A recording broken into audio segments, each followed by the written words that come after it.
ఈ సృష్టిలో అందమైనది ప్రకృతి. అటువంటి ప్రకృతిని, అందమైన ప్రపంచాన్ని చూడలేని అందుల గురించి ఒక్కసారి ఆలోచించండి.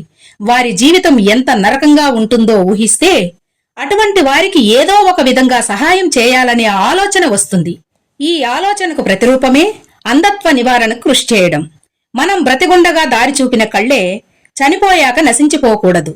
మన జీవితకాలంలో ఇతరులకు సహాయపడకపోయినా చనిపోయిన తరువాతైనా మన కళ్లను దానం చేయగలిగితే అవి ఇద్దరికి చూపును ఇస్తాయి. మనిషి చనిపోయిన తదుపరి శరీరాన్ని కాల్చడమో పోడ్చడమో చేయడం ద్వారా శరీరంతో పాటు కళ్ళు కూడా నశించిపోతాయి. కాని నేత్రదానం చేసిన వారి కళ్ళు సజీవంగా ఉండిపోతాయి. నేత్రదానం అనేది మహత్కార్యం. ఆచార్య భరద్వాజ సేవా సంస్థ వారు చేపట్టిన ఈ నేత్రదాన ఉద్యమం అనే బృహత్కార్యంలో మీరూ పాలు పంచుకోండి. నేత్రదానం చేయండి, అందులకు వెలుగునివ్వండి. కళ్లను కాటికి పంపకండి, అందులకు కానుకగా ఇవ్వండి.